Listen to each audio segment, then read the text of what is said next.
कहानी की शुरुआत में ही हम बनारस में रहने वाले एक राजघराने को देखते हैं, जिस घराने के पूर्वज एक जमाने में यहाँ के बहुत बड़े राजा हुआ करते थे। लेकिन अब राजा तो नहीं रहे, लेकिन इनकी एक बहुत बड़ी हवेली थी और इस खानदान के जो सबसे बड़े इंसान थे उनका नाम था बद्रीनारायण चतुर्वेदी। लेकिन हम देखते हैं कि बद्रीनारायण अपने पूरे परिवार के साथ अपनी पुश्तैनी हवेली में नहीं रहते हैं, बल्कि वो लोग किसी और ही घर में रहते थे और बहुत ही कम सिर्फ काम के लिए इस हवेली में लोग आया जाया करते थे, और वो भी बहुत डर के। इसके बाद हम बद्रीनारायण के बहन के पति बटुक शंकर को देखते हैं, जो कि इस हवेली में किसी काम से आए थे और चाबी हवेली में ही भूलकर चले जाते हैं। इसके बाद हम बद्रीनारायण के बड़े भाई के बेटे सिद्धार्थ चतुर्वेदी को देखते हैं, जो कि अपनी वाइफ अवनी के साथ यूएस से लौटा था।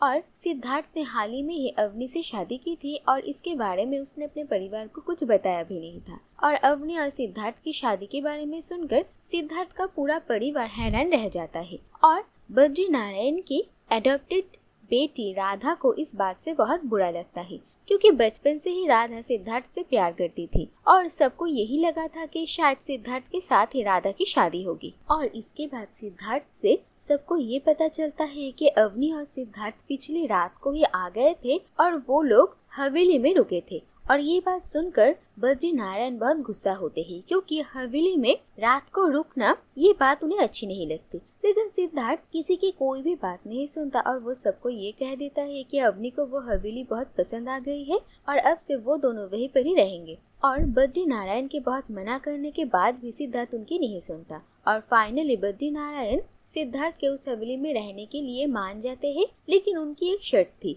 क्योंकि उस हवेली में जो कोई भी रहता है उसके पहले उसका ये राज्य अभिषेक होना जरूरी है और नियम के मुताबिक सिद्धार्थ ही उस हवेली का वारिस है, इसीलिए उस घर में रुकने से पहले सिद्धार्थ की राज्य अभिषेक होना जरूरी है।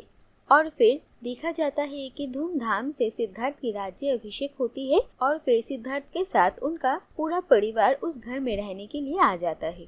और इस घर में आने के बाद ही बटुक शंकर की बेटी नंदिनी के साथ अवनी की अच्छी दोस्ती हो जाती है और अवनी को ये पता चलता है कि उसकी सबसे फेवरेट पोएट शरद प्रधान के साथ नंदिनी की शादी तय हुई है और शरद प्रधान नंदिनी के घर के थोड़ी ही दूर में ही रहती है। और इसके बाद ही अवनी को इस हवेली से और सिद्धार्थ के पूर्वजों से जुड़ी हुई एक कहानी पता चलती है। दरअसल सदियों पहले इस हवेली के जो महाराजा थे, राजा विभूति नारायण, उनके राज्य सभा में मंजुलिका नाम की एक डांसर आई हुई थी और विभूति नारायण मंजुलिका के खूबसूरती से इतने प्रभावित हो गए थे कि वो मंजुलिका से शादी तक करना चाहते थे। लेकिन दूसरी तरफ मंजुलिका अपने ही को डांसर शशिधर से प्यार करती थी और जब विभूति नारायण को इसके बारे में पता चला था तो वो बहुत गुस्सा हो जाते हैं और एक दिन डांस परफॉर्मेंस के बीच ही वो सबके सामने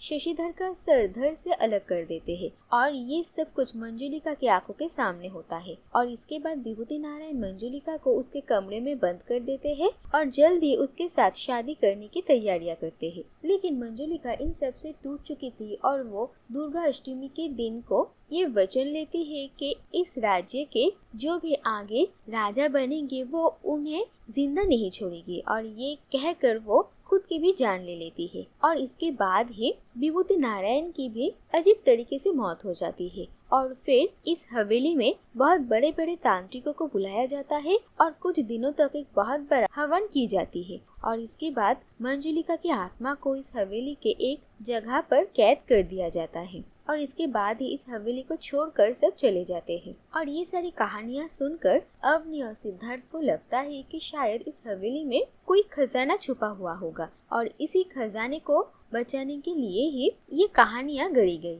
और अवनी इस खजाने को ढूंढने की कोशिश करती है। दूसरी तरफ अवनी नंदिनी से ही उसके पिता से मंजुलिका के कमरे के दरवाजे का चाबी चुराने के लिए कहती है और इसके बाद अवनी उस चाबी को लेकर मंजुलिका के कमरे में जाती है और वहाँ पर वो विभूति नारायण और मंजुलिका की पेंटिंग्स देखते हैं। मंजुलिका के कपड़े, जेबर, घुंघरू, ये सब कुछ अवनी को मिलता है और ये सब देखकर उसे बहुत अच्छा लगता है। लेकिन मंजुलिका के कमरे के दरवाजे को खोलने के वजह से बद्री नारायण अवनी पर गुस्सा होते हैं और घर के बाकी सारे मेंबर्स डर जाते हैं। और इसके बाद गांव के छोटे पंडित को ले आकर पूजा करवा कर मंजुलिका के कमरे को पवित्र धागे से बांधने की कोशिश तो की जाती है, लेकिन कोई बुरी परछाई उन लोगों पर हावी हो जाती है और छोटे पंडित के दिमागी संतुलन खराब हो जाती है। और मंजुलिका के कमरे के दरवाजे को खोलने के बाद ही घर में अजीब अजीब से हादसे होने लगते हैं। घर के जो नौकर थे वो खुले बालों वाली एक औरत को देखने लगते हैं और घर की सारी चीजें इधर उधर से गिरने लगती है। और ये सब कुछ जब हो रहा था तो हर जगह पर राधा मौजूद थी और सिद्धार्थ को राधा पर शक होता है और वो बद्री नारायण को ये कहता है कि शायद राधा की दिमागी हालत ठीक नहीं है और उसे एक साइकियाट्रिस्ट की जरूरत है। लेकिन बद्री नारायण ये बात मानने के लिए तैयार नहीं थे और सिद्धार्थ भी छोड़ने वाला नहीं था। इसीलिए सिद्धार्थ अपने एक साइकियाट्रिस्ट फ्रेंड आदित्य से कांटेक्ट करने की कोशिश करता है और उसे फौरन इंडिया मिलने के लिए बुलाता है। और इसके बाद हम देखते हैं कि आदित्य सिद्धार्थ के घर आकर पहुंचता है, लेकिन उसकी हरकतें और बातों को सुनकर घर वालों को ये शक होता है कि आखिर वो एक डॉक्टर कैसे है। दूसरी तरफ हम देखते हैं कि आदित्य एक टिपिकल डॉक्टर की तरह नहीं है, बल्कि वो बहुत ही अनकन्वेंशनल वे से अपने पेशेंट्स की ट्रीटमेंट करता है। और सिद्धार्थ से आदित्य को जब राधा के बारे में सारी बातें पता चलती है तो वो राधा से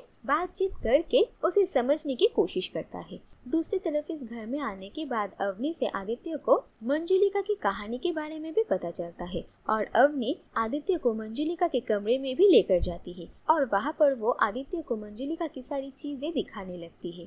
और वहीं पर ही अवनी देखती है कि मंजुलिका की घुंघरू मिसिंग है और वो बहुत ही परेशान हो जाती है। और इसके बाद देखा जाता है कि आदित्य रात रात जाग कर घर में पहरा देता है कि कभी कोई अजीब हादसा हो इसे देखने के लिए। और एक दिन आदित्य मंजुलिका के कमरे के बाहर से किसी को बंगाली में गाना गाते हुए सुनता है और डांस करने की आवाज आती है। और आदित्य जब उसे देखने की कोशिश करता है तो तभी वहाँ पर राधा का छोटा भाई आ जाता है और आदित्य को उस पर शक होता है। इसके बाद एक दिन फिर आदित्य ऐसे ही घुंघरूओं की आवाज और गाने की आवाज सुनता है और वो मंजुलिका के कमरे के बाहर आता है और राजा विभूति नारायण की आवाज में बात करता है और उसकी बातों का जवाब मंजुलिका की आवाज में आती है और वो बंगाली में ही ये कहती है कि अगले दुर्गा अष्टमी की रात को वो राजा विभूति नारायण को मार डालेगी। और ये बात सुनकर आदित्य बहुत हैरान होता है। और इसके बाद ही एक दिन देखा जाता है कि सिद्धार्थ की चाय में चूहा मारने की जहर दे दिया जाता है और अहम मौके पर आदित्य आकर सिद्धार्थ को बचा लेता है और इन सब का इल्जाम राधा पर पड़ती है। और आदित्य कहता है कि राधा को ऐसे खुला छोड़ना खतरे से खाली नहीं है और वो खुद राधा को एक कमरे में बंद करके रखता है। बद्री नारायण को इन सारी बातों से बहुत गुस्सा आता है, लेकिन सिद्धार्थ और आदित्य बद्री नारायण की कोई भी बात नहीं सुनते। इसके बाद ही देखा जाता है कि नंदिनी के साथ शरद की सगाई होती है और सगाई के दिन अवनी और शरद को आदित्य और सिद्धार्थ एक जगह पर मिलते हैं और देखकर ऐसा लग रहा था कि शरद अवनी के साथ जबरदस्ती कर रहा था और ये देखकर सिद्धार्थ को बहुत गुस्सा आता है और वो शरद को बहुत मारता है। दूसरी तरफ अवनी बेहोश हो गई थी, लेकिन इसके बाद आदित्य सिद्धार्थ को रोकता है और वो सिद्धार्थ को ये कहता है कि इस हवेली में घूमने वाली जो आत्मा है वो कोई और नहीं बल्कि अवनी है। और ये बात सुनकर सिद्धार्थ हैरान हो जाता है और आदित्य सिद्धार्थ को ये भी कहता है कि यहाँ पर शरद की कोई गलती नहीं है, बल्कि जो कुछ भी किया वो अवनी ने ही किया था। और फिर आदित्य अवनी के बारे में सिद्धार्थ को सब कुछ बताता है। दरअसल कुछ दिन पहले ही आदित्य राधा के छोटे भाई के साथ अवनी के गांव गया था और वहाँ से ही उसके अवनी के अतीत के बारे में बहुत कुछ पता चला था। दरअसल अवनी अपने दादी और पेरेंट्स के साथ पास के ही एक गांव में रहती थी और अवनी के पेरेंट्स बचपन में ही उसे उसके दादी के पास छोड़कर यूएस चले गए थे अपना करियर बनाने और अवनी अपनी दादी के साथ रहने लगती है। और अवनी की दादी अवनी को बचपन से ही तंत्र मंत्र भूत प्रेतों की कहानियां सुनाती थी और ये सारी कहानियां अवनी के दिलो दिमाग में बस गई थी और उसे ये सारी कहानियों में ही सच्चाई नजर आती थी। इसके बाद धीरे धीरे अवनी बड़ी होती गई और अवनी के पेरेंट्स अवनी को उसके दादी से लेकर जाना चाहते थे और इस बात से अवनी बहुत नाराज थी। वो अपनी दादी को छोड़कर कहीं भी नहीं जाना चाहती थी। और इसके बाद ही एक दिन अवनी को पहली बार दौड़ा पड़ा और वो अपना एग्जाम भी नहीं दे पाई। इसके बाद अवनी के पापा गुस्से में उसे यहाँ से यूएस लेकर चले गए और अवनी अपने दादी से बिछड़ गई। इसके बाद धीरे धीरे अवनी बड़ी होती गई और सब कुछ ठीक हो रहा था और फिर अवनी सिद्धार्थ से मिली और उन दोनों में प्यार हुआ और उन्होंने शादी कर ली। और सिद्धार्थ को अवनी के पास्ट के बारे में ज्यादा कुछ पता भी नहीं था। लेकिन इसके बाद जब अवनी यहाँ पर आई और उसे मंजुलिका की कहानी के बारे में पता चला तो अवनी को लगा कि मंजुलिका और उसकी कहानी में बहुत मेल है और मंजुलिका के साथ जो अन्याय हुआ था उसका इंसाफ मंजुलिका को मिलना चाहिए। और धीरे धीरे कब मंजुलिका अवनी के अंदर समा गई और वो खुद मंजुलिका बनती गई ये उसे पता ही नहीं चला। दरअसल अवनी को डिसएसोसिएटिव आइडेंटिटी डिसऑर्डर था और अवनी अब धीरे धीरे मंजुलिका बनते जा रही है। आधी रात को वही मंजुलिका के कमरे में जाकर उसकी साड़ी गहने पहनकर मंजुलिका के गाने पर ही डांस करती है और वो राजा विभूति नारायण से मंजुलिका का बदला भी लेना चाहती है। और अगले दुर्गा अष्टमी में कुछ बहुत ही खतरनाक होने वाला है और इस बार अगर राजा विभूति नारायण को अवनी नहीं मार पाए तो वो खुद फिर से आत्महत्या कर लेगी। और ये सारी बातें सुनकर सिद्धार्थ बहुत डर जाता है और आदित्य कहता है कि इस घर में आने के बाद राधा से बात करके उसे समझ में आ गया था कि राधा बिल्कुल ठीक है। और उसे पहली बार अवनी पर तब शक हुआ जब वह अवनी के साथ मंजुलिका के कमरे में गया था और वहाँ पर मंजुलिका के घुंघरू खो जाने पर अवनी बहुत ही बेचैन हो उठती है जो कि एक नॉर्मल इंसान में नहीं देखा जाता है। और सिद्धार्थ के चाय में भी अवनी ने ही जहर मिलाया था लेकिन उस वक्त अवनी पर मंजुलिका भारी ना पड़ जाए इसीलिए ये सारा दोष आदित्य राधा पर डाल देता है। और इसके बाद जब वो राधा से अवनी के बारे में सब कुछ कहता है तो राधा आदित्य की हेल्प करने के लिए तैयार हो जाती है। और अवनी के लिए शरद ही शशिधर था क्योंकि शरद उसी घर में रहता है जिस घर में शशिधर उस जमाने में रहता था। और अवनी ने जानबूझकर शरद के साथ ऐसा किया जिससे कि सब शरद को गलत समझे और नंदिनी के साथ शरद की शादी टूट जाए। और घर में जो कुछ भी हो रहा था इससे परेशान होकर बद्री नारायण एक बहुत बड़े आदमी यज्ञ प्रकाश भारती को घर में बुलाते हैं। और यज्ञ प्रकाश जब घर में आते हैं तो आदित्य के साथ उनकी मुलाकात होती है और ये देखा जाता है कि यज्ञ प्रकाश और आदित्य एक दूसरे को पहले से ही जानते हैं और यज्ञ प्रकाश आदित्य को बहुत पसंद करते हैं। इसके बाद आदित्य अवनी के बारे में यज्ञ प्रकाश को सब कुछ बताता है और वो कहता है कि वो अवनी को ठीक करना चाहता है और इसमें उसे यज्ञ प्रकाश की मदद चाहिए। और यज्ञ प्रकाश भी हर तरीके से आदित्य की मदद करने के लिए तैयार हो जाते हैं।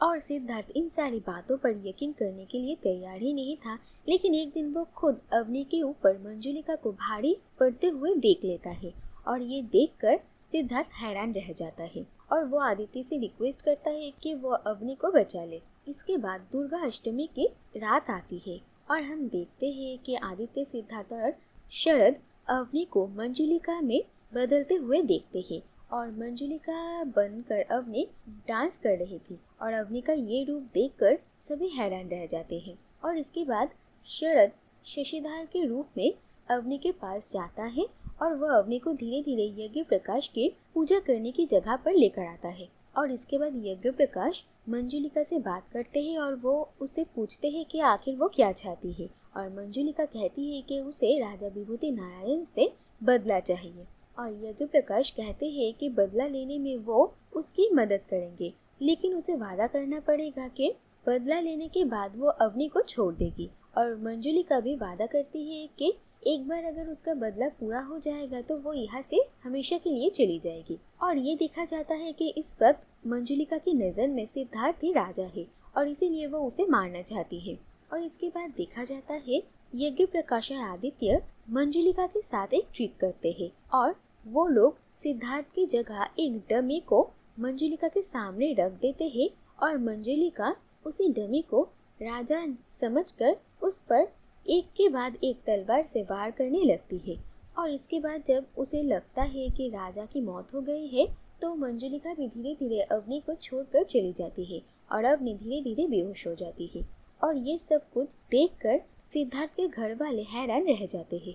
इसके बाद देखते हैं कि कुछ वक्त बीत चुका था और आदित्य अवनी का थेरेपी कर रहा था और अवनी अब बिल्कुल ठीक हो गई थी और अवनी सिद्धार्थ और आदित्य को उसे ठीक करने के लिए थैंक यू कहती है। और आखिर में ये देखा जाता है कि आदित्य इस घर से जाने से पहले वो राधा से मिलता है और वो राधा को शादी के लिए प्रपोज करता है और कहता है कि अगर राधा तैयार है तो आदित्य के पेरेंट्स आकर राधा के घर वालों से बात करेगा। और ये बात सुनकर राधा भी बहुत खुश होती है। और इसके बाद देखा जाता है कि आदित्य सारे घर वालों से अलविदा लेकर यहाँ से चला जाता है और यहीं पर ये कहानी खत्म हो जाती है।